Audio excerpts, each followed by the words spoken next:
Então, um tempo atrás, um dos meus clientes perguntou se havia alguém que pudesse ripar algumas fitas que eles encontraram por acidente em um monte de coisas diversas que ganharam de alguém. Eles não sabiam o que havia nelas.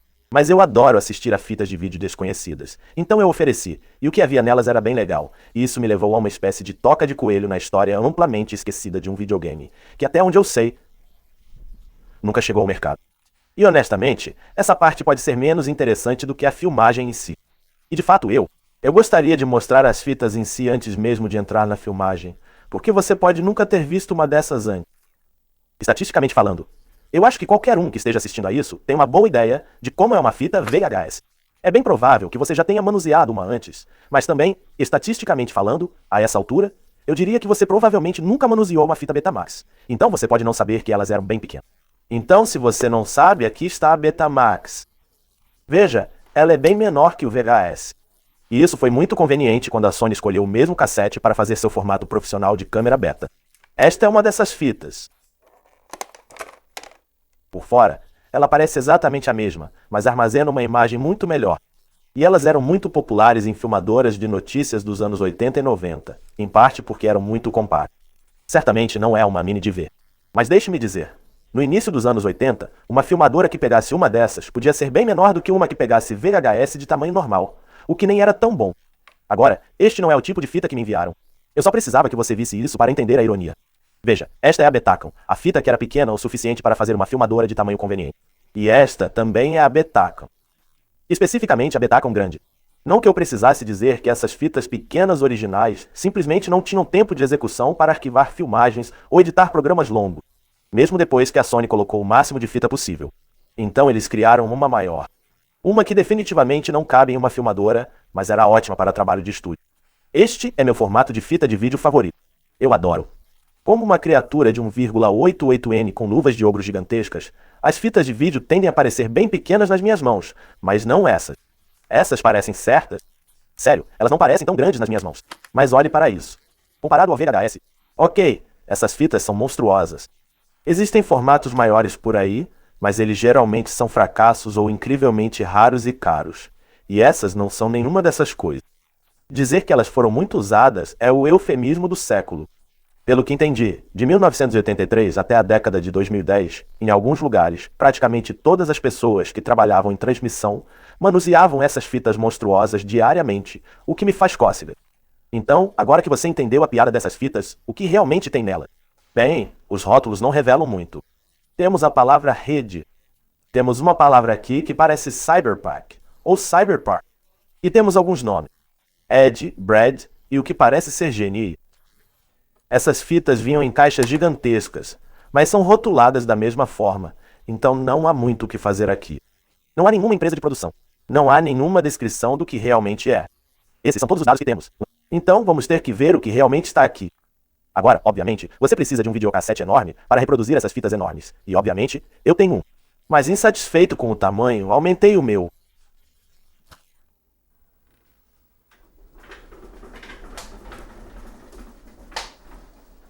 Este é meu hack de interface de vídeo. Ele tem tudo para capturar e emitir vídeo de definição padrão. E este aqui é meu deck de câmera beta. Este é um design bem típico. São 4 unidades de rack muito pesadas de altura. E como você pode ver, ele realmente tem um slot gigante para essas fitas gigantes. Eu posso colocar isso aqui, mas não consigo descrever o quão desconcertante é pessoalmente colocar essa fita enorme neste videocassete gigante e vê-la ser puxada para dentro. Coisas tão grandes não deveriam se mover sozinhas. Eu não gosto disso. Além disso, se você estiver curioso, não, você não precisa de um deck separado para ver as fitas menores. Tire esse cara. Só coloque um desses e ele toca. Sem problemas. E eventualmente farei um vídeo sobre como isso funciona e como costumava ser comum. Mas estou divagando. O Betacam era um formato de qualidade realmente alta. Na verdade, ele armazena vídeo, componente completo de qualidade de transmissão. Então, se você encontrar um desses, saberá que tem algo que veio de uma empresa. Nenhum consumidor jamais teve um desses decks, a menos que fosse um nerd que o comprou de um estúdio de TV. Então, o que quer que esteja aqui é de uma empresa de vídeo profissional. E é por isso que eu estava interessado, porque você nunca sabe o que verá em uma fita comercial. Então, configurei minha estação de captura, coloquei a fita em reprodução rápida e fiquei surpreso com o que apareceu. Todas as filmagens nas fitas retratam o mesmo tipo de coisa. Um ator fantasiado, de pé em uma sala completamente azul, iluminado de todos os lados, fazendo poses enquanto olhava para direções diferentes. E assim que vi isso, soube exatamente o que era. Eles estão fazendo sprites. Se você sabe como os videogames são feitos, saberá o que são. Mas se for esse o caso, você já entendeu a história toda e pode encontrar um capítulo para pular na descrição. Para todos os outros, vamos encurtar a história. Sem entrar em detalhes técnicos, a maioria dos videogames bidimensionais, especialmente aqueles feitos nos anos 80, podiam fazer dois tipos diferentes de gráficos na tela. Havia fundos que podiam preencher a tela inteira, mas tinham capacidades de movimento limitadas. E então havia sprites, que geralmente eram muito pequenos, mas podiam se mover para qualquer lugar que quisessem. Mario é um exemplo de sprite. Então nossos Koopas, bolas de fogo e cogumelos, todos podem se mover livremente pela tela durante o jogo. Jogos 3D também podem ter sprites. Nesse caso, eles são objetos bidimensionais que podem se mover em um mundo 3D. Essa é uma técnica que costumava ser muito comum em jogos de meados dos anos 90, como o Bob Ombs e Mario 64, e que ainda permanece em jogos modernos para coisas como explosões, fogo, árvores, esse tipo de coisa. Sprites são feitos de imagens de bitmap em que alguns pixels representam o objeto ou personagem, e o resto é sinalizado como transparente. Então o sprite pode ser composto no mundo do jogo. Em jogos modernos, isso é feito usando um bitmap, que inclui uma transparência ou canal alfa, ou às vezes usando mapas alfa separados para cada sprite. Mas no passado, isso era frequentemente realizado usando uma cor especial que um jogo trataria como transparente, geralmente um magenta quente que não tinha outra finalidade válida além do componente de transparência. Um sprite pode ser qualquer imagem que você quiser. Ao longo dos anos 80, praticamente todos os gráficos, sprites e fundos de videogame eram criados em um computador desenhado à mão com um tablet ou mouse. Embora se você voltar o suficiente, os pixels eram digitados manualmente, como valores hexadecimais. Mas nos anos 90, de repente ficou relativamente barato e fácil obter fotografias ou vídeos em um computador. E isso significava que você poderia colocar um ator em uma fantasia, tirar uma foto dele e transformá-lo em um sprite. E isso era muito atraente. Isso permitiria que os desenvolvedores fizessem jogos com personagens altamente realistas, em vez de personagens de desenho animado. E eles poderiam ter qualquer roupa e acessórios que quisessem sem precisar desenhar à mão cada pequeno detalhe de cada roupa, para cada quadro de animação. Por um tempo, isso teve um grande impacto estilístico na indústria de videogame. O efeito mais memorável foi a explosão do vídeo em movimento completo, ou jogos CFMV, nos quais os gráficos eram parcial ou totalmente compostos de filmagens de vídeo filmadas na vida real. Às vezes, isso era limitado a personagens reais compostos em um mundo virtual de forma não interativa. Às vezes, os jogos continham cutscenes compostas inteiramente de FMV, basicamente pequenos filmes, às vezes filmados em cenários completos do mundo real. E finalmente, alguns jogos eram basicamente filmes interativos. O mundo inteiro do jogo consistia em videoclipes representando todas as ações ou resultados possíveis, e suas decisões apenas selecionavam qual clipe seria reproduzido em seguida. Em retrospecto, o FMV é frequentemente considerado um período cômico e até lamentável na história dos videogames. É difícil levar a sério, em parte porque os valores de produção eram frequentemente muito ruins. Em parte porque o vídeo frequentemente se integrava muito mal ao mundo do jogo. Em parte porque o jogador frequentemente tinha opções bastante limitadas de interatividade. E em parte porque os gráficos frequentemente não pareciam muito bons.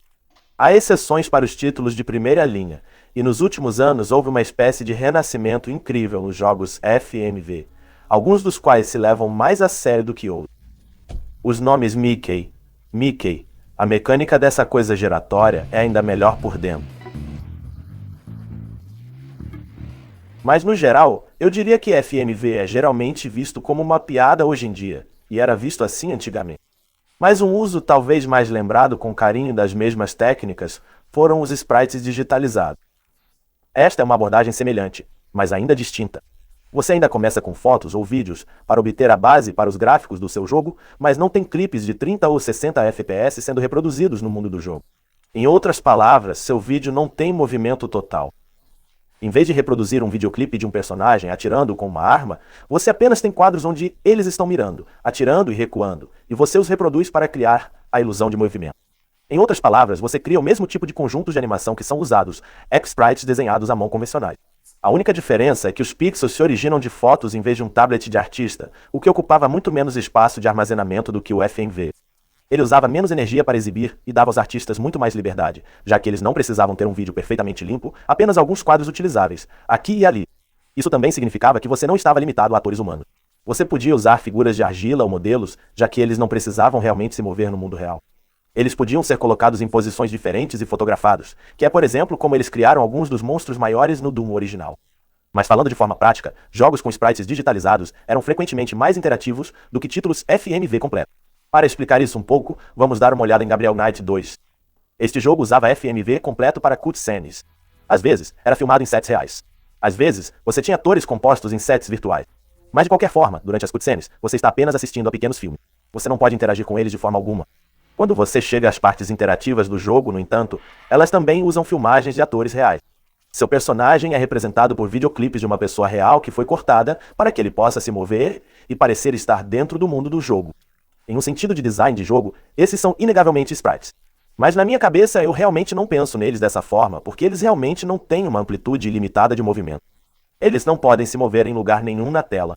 Não por limitações táticas, mas apenas devido às filmagens disponíveis. Cada ação que você pode realizar requer um videoclipe dessa ação específica, como se afastar da câmera ou se virar para o lado e andar de um lugar para outro. E isso significa que Gabriel Knight é limitado a movimentos pré-planejados e com script. Ele só pode existir e interagir com partes do mundo do jogo em que eles gravaram o ator existindo e interagindo. Ele não pode ser instruído a ficar em qualquer lugar da tela, porque há apenas clipes dele andando entre locais específicos. O meio dessas animações não pode ser cortado porque você notaria. E sua posição não pode ser alterada para fazê-lo parar em outro lugar, ou pareceria artificial. Para ser justo, isso é picuinha. É possível ser mais flexível do que isso, especialmente se você estiver disposto a abrir mão de algum realismo. Mas o ponto é que usar FMV para animações de personagens é um negócio complicado com muitas ressalvas. Sprites digitalizados, por outro lado, podem fazer qualquer coisa que um personagem convencional desenhado à mão pode. Eles apenas parecem mais realistas. Provavelmente o exemplo mais famoso é, claro, Mortal Kombat. Não foi o primeiro jogo a ter sprites digitalizados, mas é um dos mais lembrados. O jogo continha um estábulo inteiro de lutadores únicos, todos com trajes complicados que seria uma tremenda dor de cabeça para desenhar à mão. E eles parecem realmente impressionantes, apesar de sua baixa resolução, em grande parte porque foram fotografados em vez de desenhados. Agora, eu me perguntei por anos como era esse processo, mas graças a viver no futuro, agora podemos encontrar vídeos dos bastidores no YouTube. Então, essas são as pessoas reais que se tornaram os lutadores mortais de Kombat, vestidos com fantasias e fazendo suas coisas, andando, pulando, fazendo movimentos de artes marciais, etc. Mas observe que eles geralmente não estão se movendo. Às vezes, eles fazem uma pose e a mantêm. Em vez de realmente pular no ar para dar um chute voador, o ator deita em uma plataforma em uma posição cuidadosamente planejada. Agora, isso pode ser porque eles não conseguiam realmente fazer muitos desses movimentos, muitos dos quais eram fisicamente impossíveis, mas também é uma necessidade prática. Veja, não é realmente importante que esses atores estejam se movendo, porque os artistas do jogo vão apenas escolher quadros estáticos aqui e ali para criar sprite. Bem, se os atores estiverem realmente se movendo, eles podem produzir desfoque de movimento, o que não é bom para sprites. Os artistas querem quadros bonitos e limpos para trabalhar, porque eles mesmos vão criar a ilusão de movimento. Eles pegam quadros estáticos representando um salto, um chute e assim por diante, e montam um conjunto completo para cada personagem. Um atlas que o motor do jogo usará para criar animações na hora. Em outras palavras, eles funcionam exatamente como qualquer sprite em qualquer jogo da história. E isso, por sua vez, significa que Mortal Kombat não precisa limitar a liberdade de movimento dos jogadores dentro das restrições do palco, da física interna do mundo do jogo e, claro, do conjunto de movimentos dos personagens. Você pode ir a qualquer lugar que quiser e executar qualquer ação que quiser a qualquer momento, porque os personagens não são videoclipes. E acho que provavelmente é por isso. Apesar dos sprites digitalizados terem caído em desuso para novos jogos décadas atrás, aqueles que os usaram são lembrados muito mais positivamente. Eles não ficaram realmente datados. E a saber, Mortal Kombat poderia ter sido feito com personagens desenhados à mão, e provavelmente ainda seria lembrado como uma obra-prima atemporal. O jogo em si era bom. Eles apenas o tornaram muito distintamente estilizado ao fazê-lo dessa maneira. E certamente sprites digitalizados não eram motivos para um jogo ser lembrado positivamente por si só. Havia, é claro, muitos títulos em todo o espectro de qualidade. Havia jogos de plataforma, jogos de aventura e até mesmo jogos de tiro em primeira pessoa, para citar algum gênero.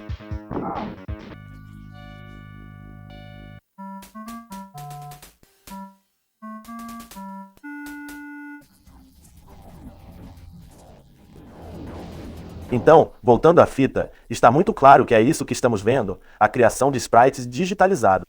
Temos atores que estão andando, apontando para coisas, fazendo ações como se estivessem pegando coisas, mas na maioria das vezes não são movimentos contínuos. Quando os vemos se movendo, é claramente apenas para ir de uma pose para outra. E então eles congelam ali por um tempo. Então, o artista terá uma série de quadros para selecionar.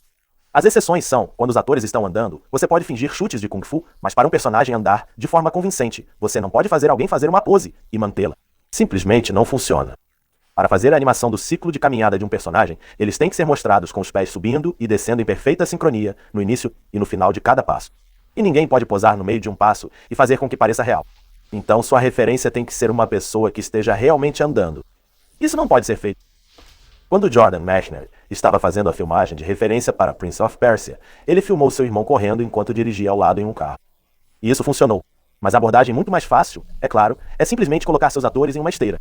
Dessa forma, você obtém a coisa real. Eles estão realmente andando. Você obtém o movimento realista dos pés deles subindo e descendo para suportar o peso dele. Claro que você precisa ter uma esteira na cena, mas é uma troca razoável para ter um movimento verdadeiramente realista. Então é isso que eles estão fazendo aqui, colocando os artistas em uma esteira para obter um ciclo de caminhada realista. E assim como todos os outros móveis em que esses atores estavam sentados, a coisa toda é pintada de azul. Agora, o pensamento é que este é um estúdio de chroma key. Acho que todo mundo sabe basicamente o que é isso, mesmo que o conheçam por outro nome, como tela azul ou tela verde. Todos nós geralmente sabemos que se você quiser fazer parecer que um ator está em um lugar em que ele nunca esteve, você o coloca na frente de um fundo sólido, faz com que ele faça o que tem que fazer e usa um computador depois para excluir todas as partes azuis ou verdes, tornando-as transparentes, para que o ator pareça que se encaixe em um fundo diferente. Mas provavelmente não é bem isso que está acontecendo. Então esse é um processo automatizado, e é bem exigente. Certamente teria sido nos dias de definição padrão, e não é muito mais fácil agora. Você não aperta um botão e todas as partes azuis desaparecem. Há um processo prolongado de ajuste do seu software para entender o que deve ser considerado azul. E você tem que criar o que é chamado de tapete de lixo para cortar pedaços de cenário ou equipamento que acabam na cena por necessidade. Coisas assim. Além disso, o ideal é que você ilumine seu cenário da forma mais plana e uniforme possível, porque qualquer sombra pode se tornar impossível de manter a chave fora automaticamente. Então, se quem fez isso estava tentando fazer um conjunto de chroma key, não fez um bom trabalho. Não está iluminado de forma muito uniforme. Há sombras por todo lugar. O volante na esteira está muito perto do ator.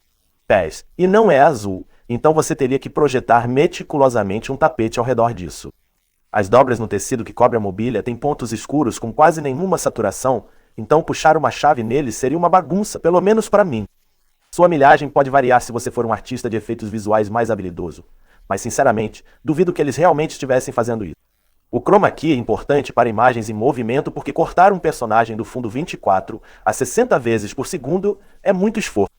Mas para um pequeno número de imagens estáticas de baixa resolução, não é realmente necessário. A quantidade de tempo que leva em um pacote gráfico de vez em quando para cortar um personagem do fundo é tão trivial que fazê-lo automaticamente é quase mais trabalhoso do que vale a pena.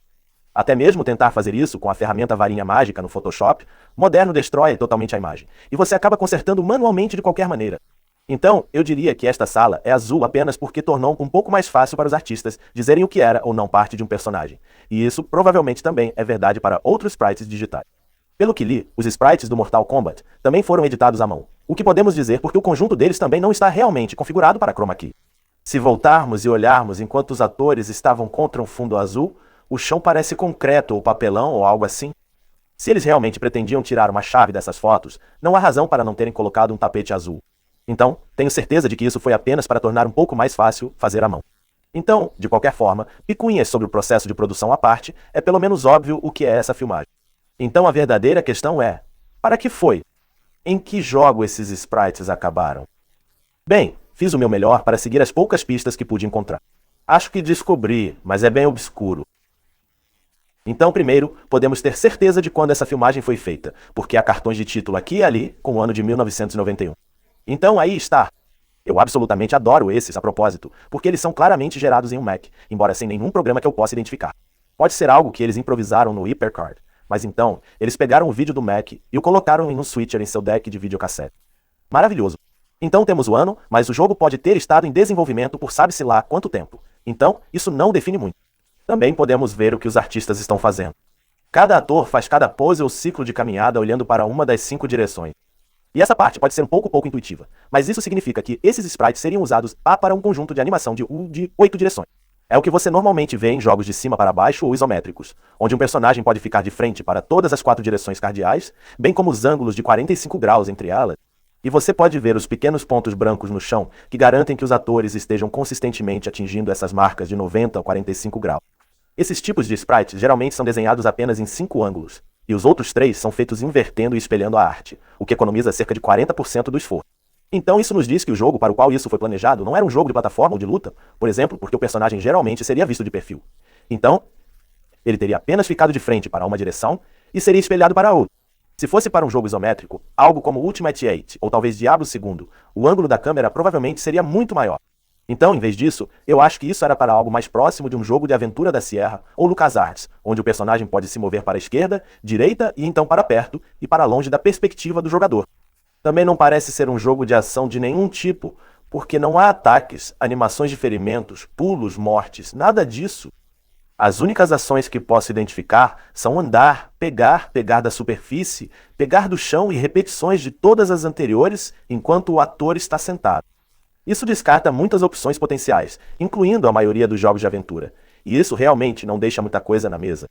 Na verdade, só consigo pensar em uma coisa com a qual tudo isso se encaixa, e é um espaço social online. Estou falando de coisas como PlayStation Home, Second Life, Forcadia, coisas que são chamadas de jogos por falta de um termo melhor, mas são mais como salas de bate-papo gráficas onde você pode se mover, talvez pegar coisas ou interagir com coisas de forma limitada, mas você não está progredindo em uma narrativa, ou se movendo em direção a um nível de ação. Não há inimigos, é apenas um lugar para ver e conversar com outras pessoas. Além disso, mergulhar mostardas e tudo o que encontrei sugere que era para isso que isso servia. Apenas as pistas que estou seguindo são bem tênues. Os rótulos nas caixas e fitas são quase inúteis.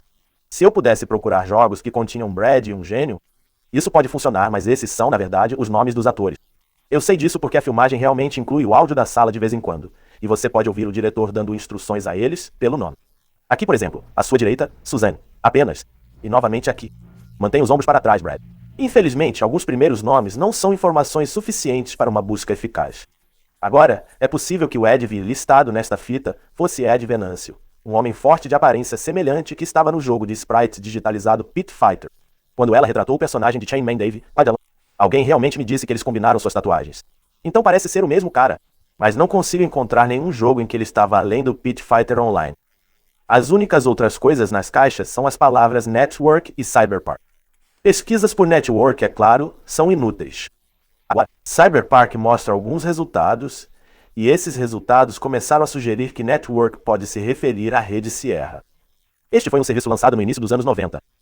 Sierra Online, uma das mais bem-sucedidas editoras e desenvolvedoras de videogames para PC dos anos 80 e 90.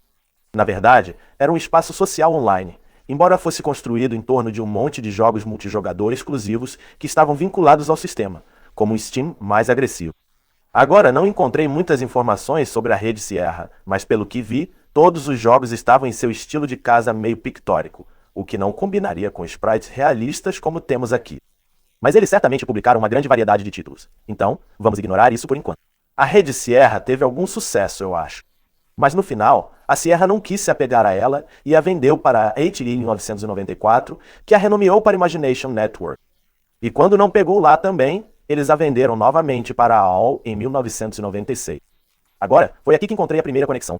Há alguns artigos da 96 falando sobre como esse novo produto de pousada, chamado Cyberpunk, realizaria o futuro mítico recorrente do ciberespaço como um ambiente virtual online, no qual você poderia, entre aspas, ser qualquer um. Esse foi um grande meme nos anos 90.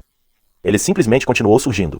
A ideia de que ambientes 3D gerados por computador seriam o futuro de como interagimos e consumimos informações online foi, sem dúvida, a obsessão mais idiota que o Vale do Silício já teve.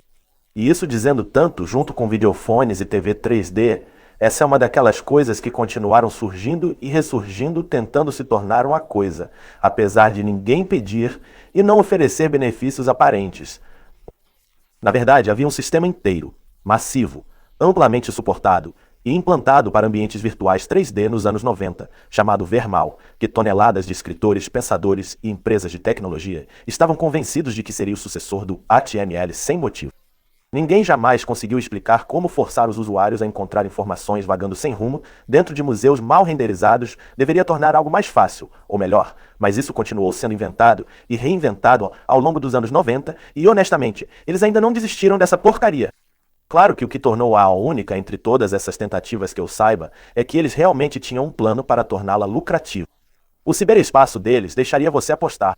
Honestamente, é meio surpreendente que não tenha decolado apenas com base nisso.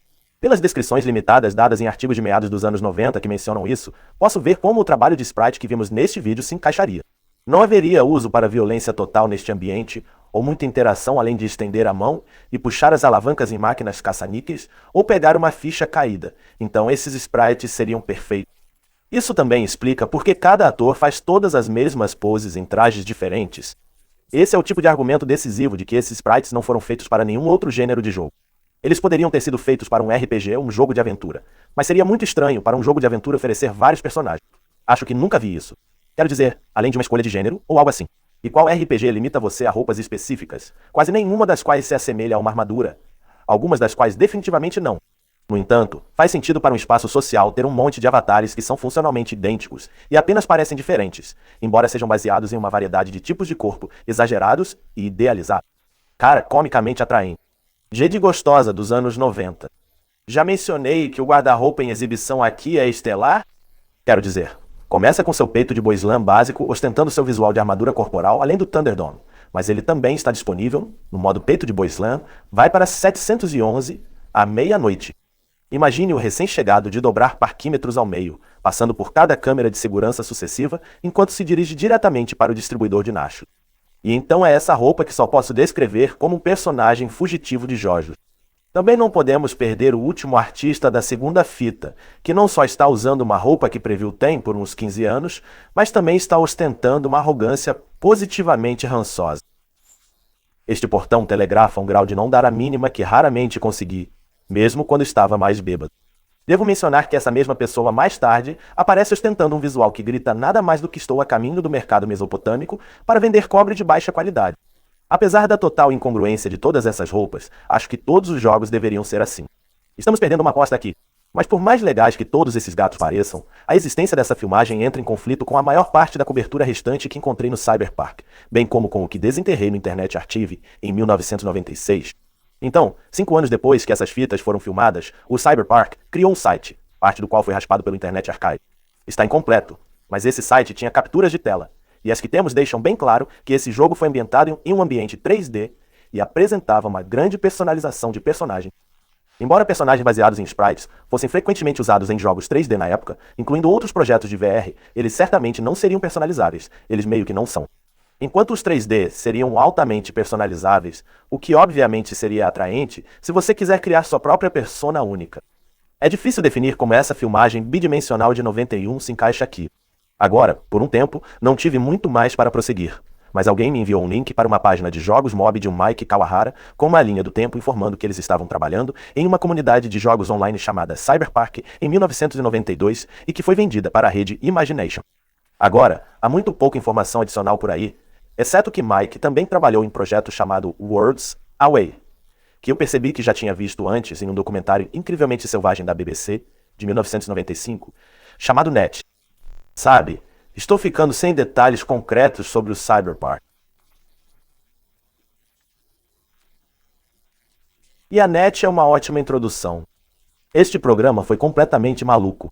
É suposto ser sobre o assunto de mundos virtuais online, mas na minha opinião é principalmente desconexo e bizarro.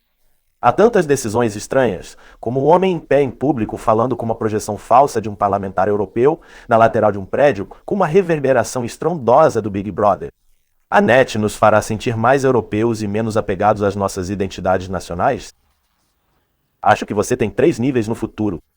Ou as entrevistas com vários executivos de empresas de software, conduzidas inteiramente em close-up holandês, composto com transparência parcial sobre um fundo de nuvem. Então parece que você está falando com Deus. É que os mundos são bastante limitados e parecem ser muito chatos. Há edições incrivelmente estranhas, como a mão que simplesmente aparece do nada no meio de um clipe, e depois desaparece com um efeito sonoro. Vamos ver, que chamamos de token. As pessoas recebem um certo número de tokens para cada hora que passam online. Sem motivo aparente. Enquanto a maior parte do vídeo é editada com cortes simples, sem wipes ou fades, muito parecido com a maioria dos programas de televisão de não ficção, ocasionalmente eles fazem uma transição de muito esforço em um ponto onde nada está acontecendo. Há um momento estranho quando uma mão atravessa a tela junto com esse efeito sonoro, e então você começa a ter a capacidade de mudar suas estratégias de sobrevivência. Mas não está realmente ilustrando nada. Por que isso aconteceu? Então há um momento realmente assustador mais tarde, quando outra mão apenas bate na lente da câmera, acompanhada por um trovão. Aqui temos, na verdade, a primeira escada rolante virtual do mundo novamente para uma transição. Isso não está associado a uma batida de história. Está lá do nada, no meio do programa. É como se eles estivessem realmente animados para ter acesso a equipamentos de vídeo reais, mas não tivessem uma ideia estruturada de como e onde aplicar efeitos especiais. E então, há decisões de edição que foram claramente erros. É óbvio que isso foi produzido por alguém que não sabia bem o que estava fazendo, porque cada transição para longe das entrevistas estranhas na nuvem realmente desbota a camada errada antes de cortar para a cena correta. A coisa toda tem um ar de incompetência, mas também parece que alguém estava ficando chapado com seu próprio suprimento. Como se a BBC tivesse contratado um diretor que era tão excêntrico quanto as pessoas que ele estava entrevistando, e todos eles acreditavam que o ciberespaço era o próximo passo óbvio em direção à singularidade que estava por vir. Ao construir um mundo virtual, todos os arquitetos, todas as suposições e crenças dos construtores sobre a maneira como o mundo funciona, são fundamentalmente construídas ali. Não há mascaramento, então você não pode esconder suas ideologias, nem um pouco quando está construindo ambientes virtuais.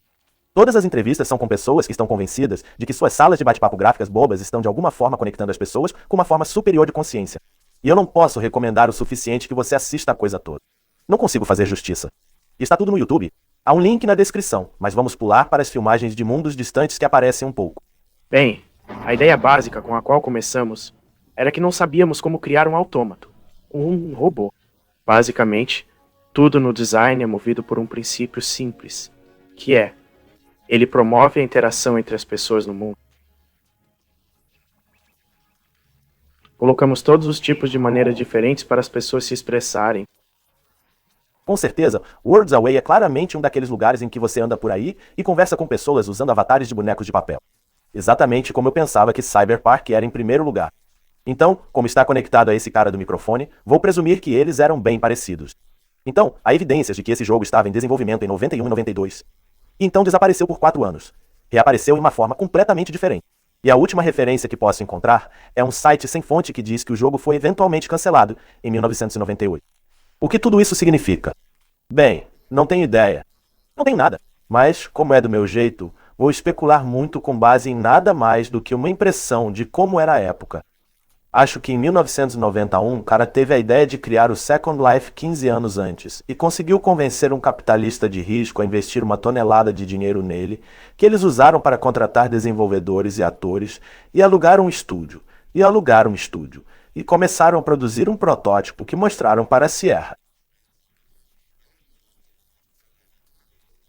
Então eles contrataram o estúdio ou talvez os compraram. E então, aparentemente o jogo não saiu em 91, 92 ou 93. Por quê? Talvez tenha demorado mais do que o esperado, ou talvez tenha ficado com Duke Nukem para sempre, o que eu acho mais provável. Provavelmente estava quase pronto. Então, algum executivo declarou que era baseado em tecnologia de última geração e exigiu uma reinicialização em impressionantes 3D modernos. E então, é claro, como acontece com a maioria dos projetos que acabam no inferno do desenvolvimento, tornou-se uma luta robótica na qual o desenvolvimento nunca consegue superar a tecnologia. E finalmente a coisa toda foi descartada depois de uma década de trabalho. E novamente, eu inventei tudo isso com base em algumas pistas tênues e algum cinismo. Mas, francamente, é assim que as coisas têm sido por décadas. Como na humanidade, essa história se repete mais vezes do que qualquer um pode contar, tanto dentro quanto fora da indústria de jogos. Então, acho que é totalmente possível, até provável, se você tiver algum conhecimento em primeira mão para apoiar ou refutar minha especulação selvagem, adoraria ouvir sobre isso nos comentários. Mas, caso contrário, é basicamente aqui que a pista esfria. Gostaria que isso tivesse se tornado algo mais do que é. Eles são artefatos nocionalmente legais, mas, honestamente, eu imagino que existam inúmeras fitas como essa por aí com filmagens de jogos que nunca foram concluídos, e duvido que algum dia descobrirei muito mais sobre ele. Admito que gostaria que fossem fitas de um jogo que as pessoas realmente conhecessem, ou que contivessem alguma informação fascinante dos bastidores. Mas nada. Mesmo assim, se você quiser ver mais disso, pode assistir a filmagem original no meu segundo canal. Há um link na descrição. Espero que você tenha se divertido com meu trabalho de detetive amador e narrativa inventada. Embora isso geralmente não seja meu tipo de coisa. Se você gostou, seria legal se você se inscrevesse. Lembre-se de ativar as notificações se quiser saber quando eu enviar novos vídeos. Mas se você realmente gosta disso, considere me apoiar no Patreon, como essas pessoas aqui. Sem a ajuda deles, eu não seria capaz de pagar por esse equipamento ou pelo espaço para usá-lo. Então, sou extremamente grato a todos que estão me apoiando. A todos os outros. Obrigado por assistir.